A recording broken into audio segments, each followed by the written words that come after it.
back to High Les Row, and because it is now our 11th episode and we've just found out there's 3 more weeks of UK lockdown, we just have this one thing to say. I'll smoke up to that, like. Here's your hosts, of course, the gentleman. And I'm pot of smoke.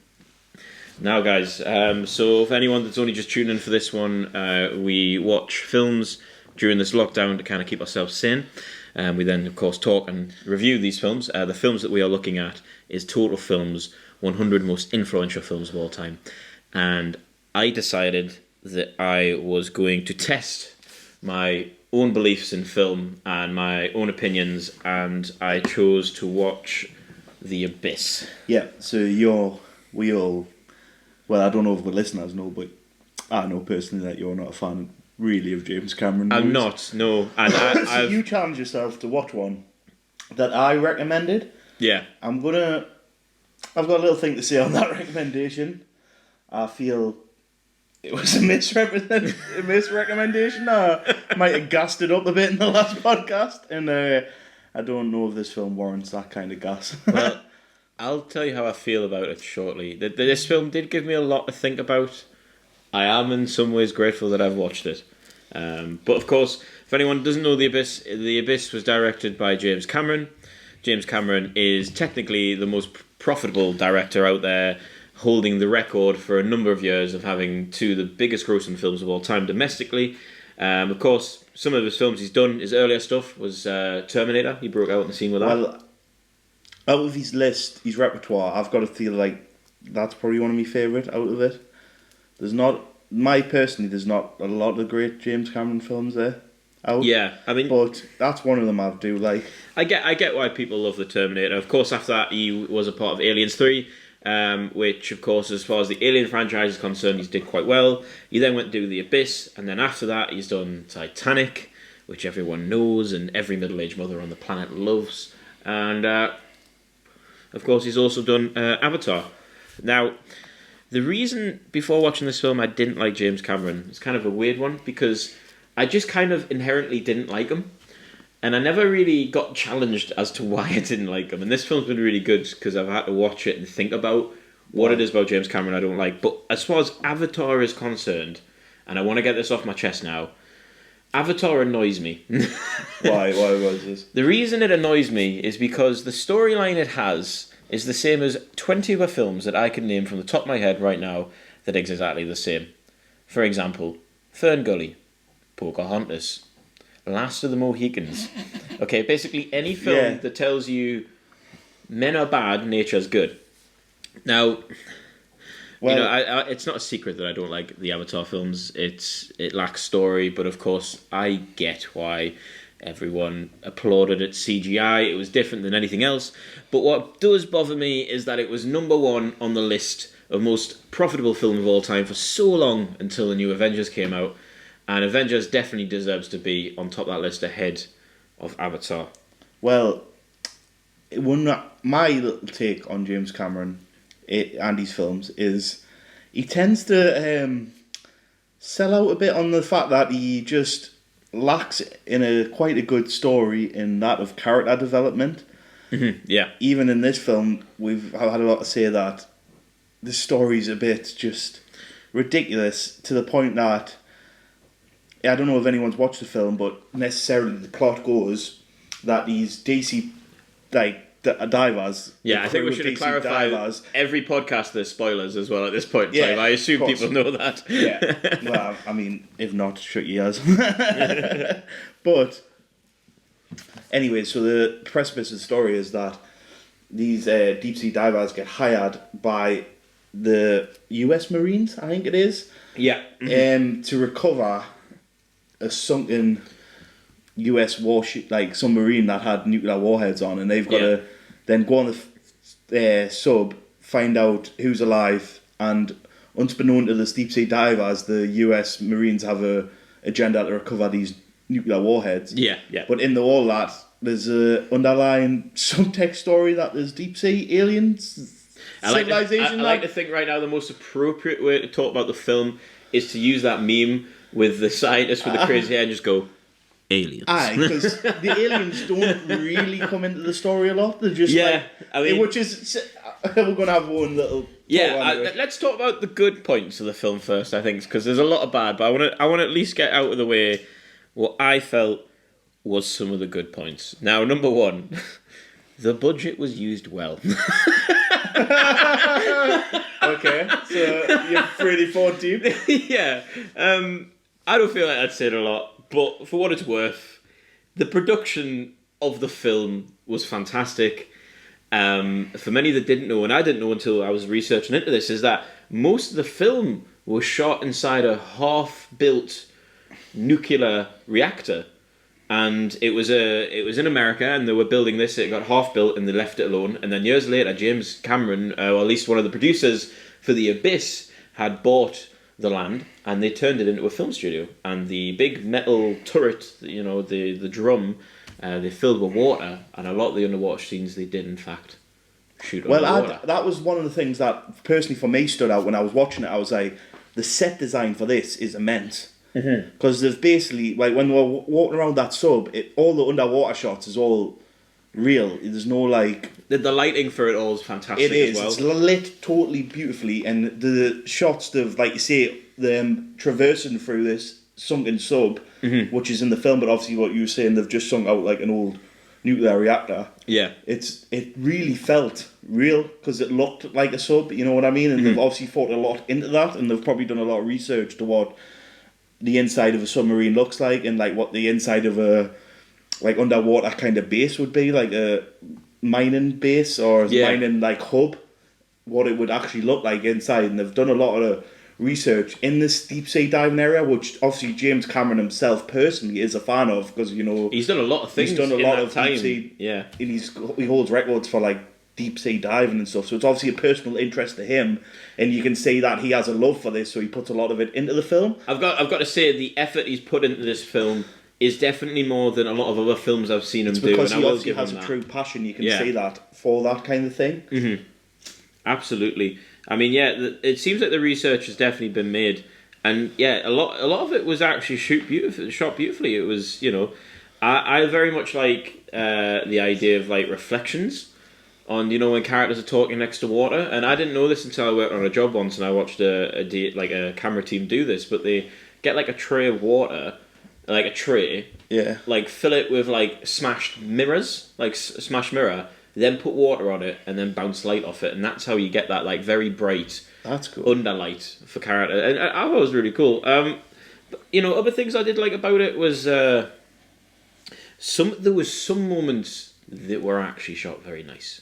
So not just the lighting, but the camera. And two of those moments that instantly stand out to me is the point of view of the helmet when they first go for the exhibition. Exhibition. Yeah, well, that's one of the things I thought they did really well, because I have an undying fear of the sea, in the deep sea. We're talking about like you couldn't even go in the sea. You wouldn't be able to even go swimming in the sea at our local beach. Nah, I have a fear of it. I have a fear of it, a terrible fear. I'm a strong swimmer. It's more the fact I have a fascination by it myself, and I like the unknown mystery of what's in the sea, but that also terrifies us in the same way that, because I don't know what's there, I'm scared, because there could be anything there. And that I was saying, when that scene where the guy first goes into the submarine, one of the divers, and there's obviously a lot of dead bodies, and he starts freaking out. Yeah. So the boss, Ed Harris, good at that as well, I think. He was good at that. A couple of good films he's been in his time. But he had a very good moment in this film. We'll talk about it in a bit. Yes, we will. Yeah. But anyways, yes, so there's a scene where this guy's freaking out because he's obviously seen so many bodies, and the main guy says, right, I'm just going to check a few more rooms. You just stay on this teva. Yeah. Stay here, compose yourself, and any problems, you just give us a hug. And then you see the guy swim away, and it's shot from the inside of his helmet. And when you're watching the film, you think, oh, it doesn't look too bad. You see these guys going through a submarine, there's bodies floating. But that's all because you're watching the view of a cameraman. And you don't get the sense of the fear of it all, because you can see everyone and you can hear everyone clearly in the communication. And it's well lit for your vision. It's well lit, but then when he goes onto that camera of what that guy's actually saying, it's very narrow. You can see a tiny little... an aid for the screen, really, of what you see on the other shots. You see a tiny little tunnel of vision. Everything's dark. there's not the noise, or you can't really hear anyone. All you can hear is your own breathing and the water around you. And it truly terrified me to think when all these lights started going off and all this equipment, and he pulled on that rope and the rope snapped, and there was that true sense of fear, and that's when the first alien presence came into it. Yeah, and I was just like, if I was in that position, the existential fear I would be feeling would be through the roof, and I would just collapse. And that was an only good bit where I felt something in this film, because there's a lot of moments where we were saying we should have been feeling something and we didn't. Yeah, of course. I do think, that scene to me was probably the most invested I've ever been in the film. Because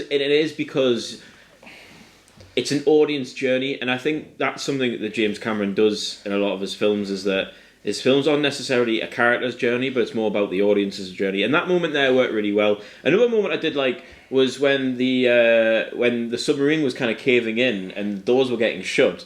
There was a scene in which you're following someone, the door's shut, and all you can see is the mirror on the door of that guy's face drowning. I thought that looked really interesting as well. And let's not forget about the CG of the film as well. That is the reason why it's influential. Well, yeah, this is what I mean. It's more like a spectacle of a film. Like, at the time, you've got to think it's a late 80s film. Yeah. So not a lot of CG about, not a lot of big epic stuff like that, not a lot of colour like that. The aliens are all like neon fucking exoskeleton things that just fly around in like fantastic colour. Yeah. And it's probably something you hadn't seen a lot of up until that moment. It hasn't aged very well. It hasn't aged very well. Not at all, not with the... But it did win an Oscar for it, so... But that's what I mean, like, it's because of, at the time, you've got to think it was quite ahead of its time. Yeah. But, like I say, if we move on to what I think's bad about the film, which is quite a lot, I feel bad. I'm just going to say this out loud. I had a very warped opinion of this film before I watched it. I think I watched this film when I was first 14, coming on 15. Yeah. And I don't think I've watched it since, or I might have seen little bits, but I've never sat and watched it all the way through. Mm-hmm. And I enjoyed it a lot more then. Yeah. There's so much wrong with it, but the fact is, I wanted to see so much more, because it had the potential to be quite a good film, and it sold out its story and its character development for this whole epic, there's a fact that it's not even about the alien. It would be quite good if it was about the alien, but it's about this crew trying to overcome this US Marine that's went demented under the sea, and he's trying to blow up this nuke out of, went totally AWOL, lost all his command, and it was them doing this whole action sequence to try and stop that from happening. So you didn't really feel any character development, or you didn't feel anything towards these aliens. This alien presence was just shadowed by this whole struggle between this crew and this guy, and it was just so Americanly action film, when it could have been so much better about them and their state under the water, and them developing this thing with the relationship with the aliens and how they might have been struggling with dementia all themselves. And there's obviously a love interest between the main character and the female lead role in the film. Mm-hmm. But it never really developed into a fact that I cared about it. So like you were saying, the scene where... Yeah, I mean, look, I'm going to tell you what I don't like about this film, and I'm sorry if I ramble a little bit.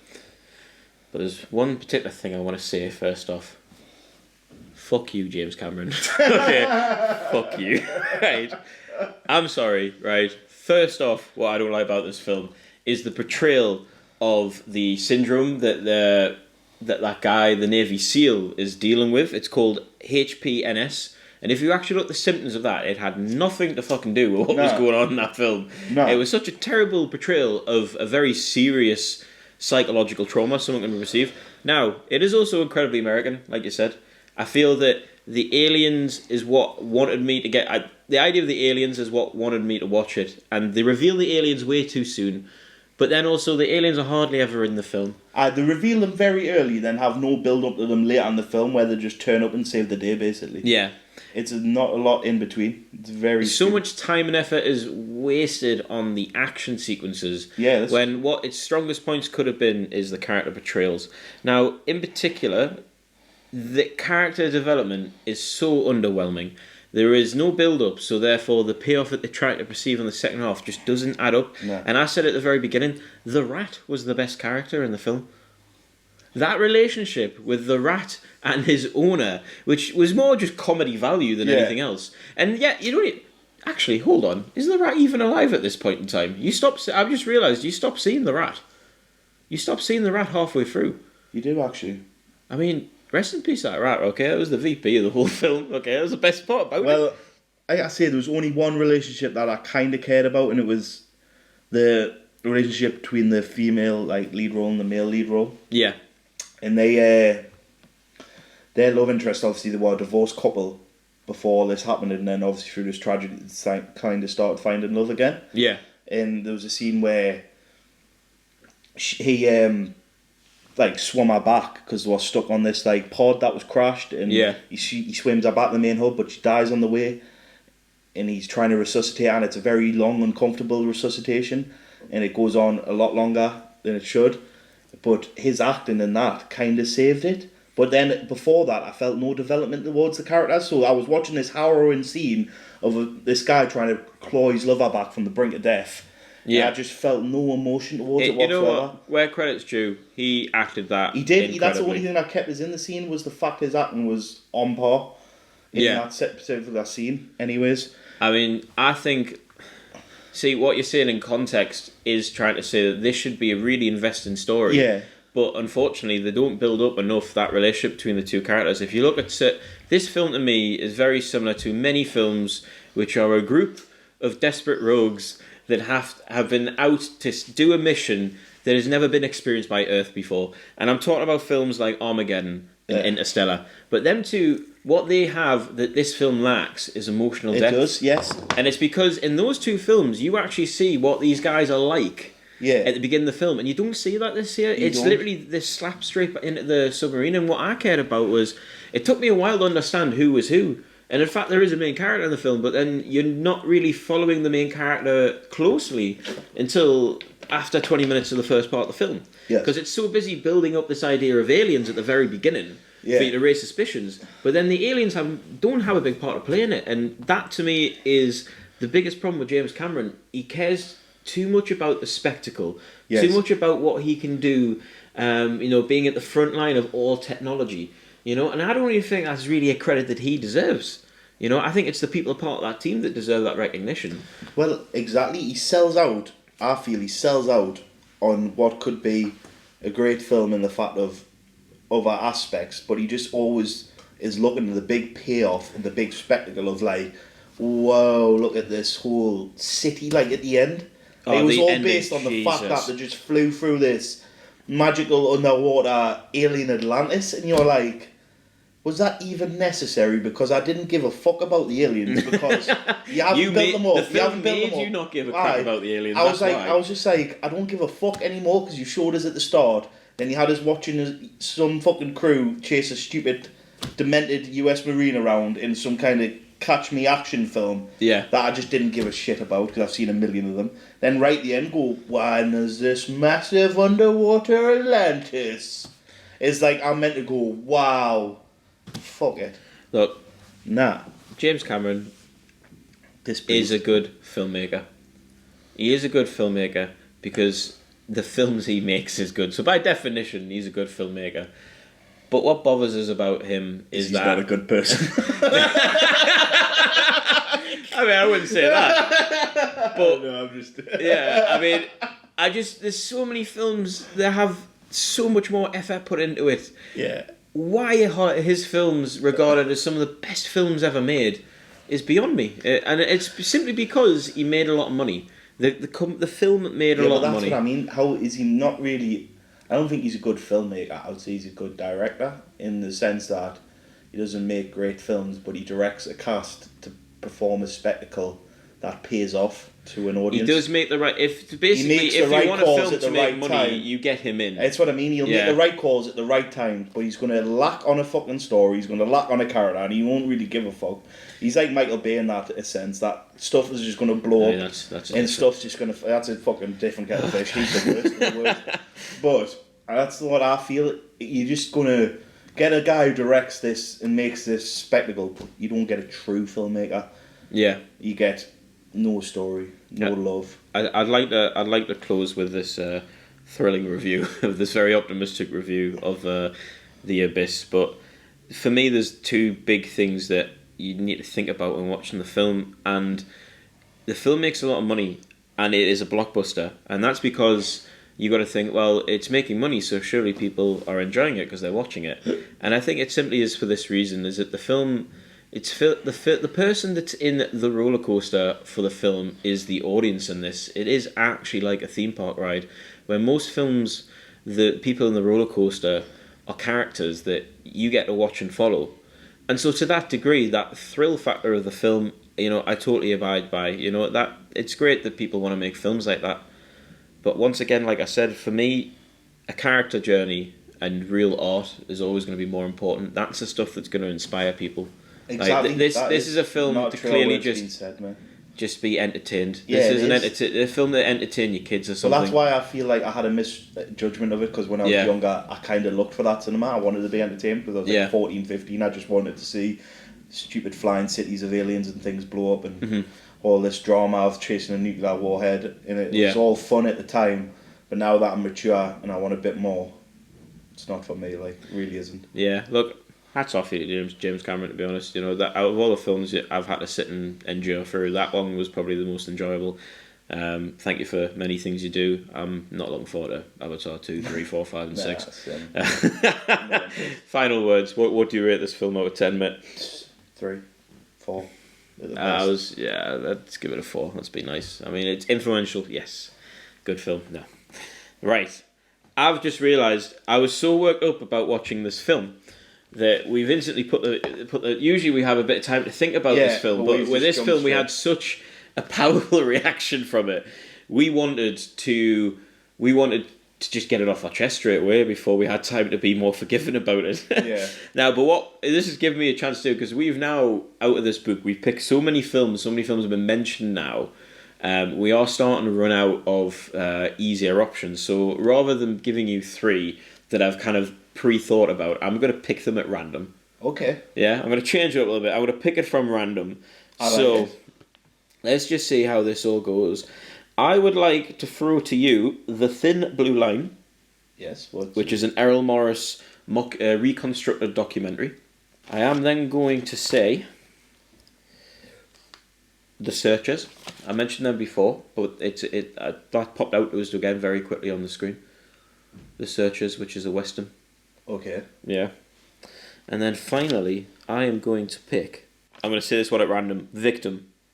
I don't know what it is, but I'm going to say it. Victim. Fairs. Yeah. So what we're having, mate? We've got Victim, The Searchers... The Thin Blue Line. And The Thin Blue Line. It's very interesting. I quite like this because I just have no feeling towards any of them that I don't. Yeah, exactly. Yeah, that's what I was thinking. It's going to be a true broadening of an horizon, I think. And I think that's what this film's done for me today, is that I've challenged my palette of taste, and if anything, I feel like it's helped me understand a lot more things.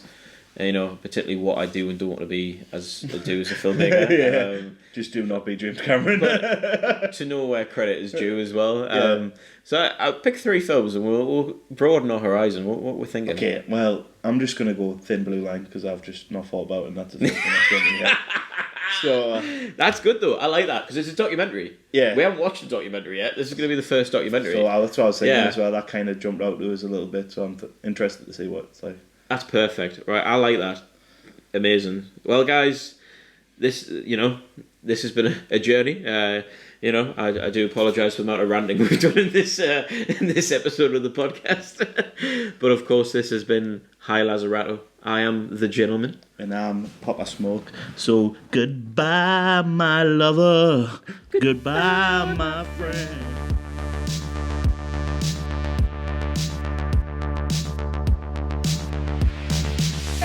He wants to kill me so bad he can taste it. How can I always want to kill you? Attica! Attica! Attica! Attica! Attica! Attica!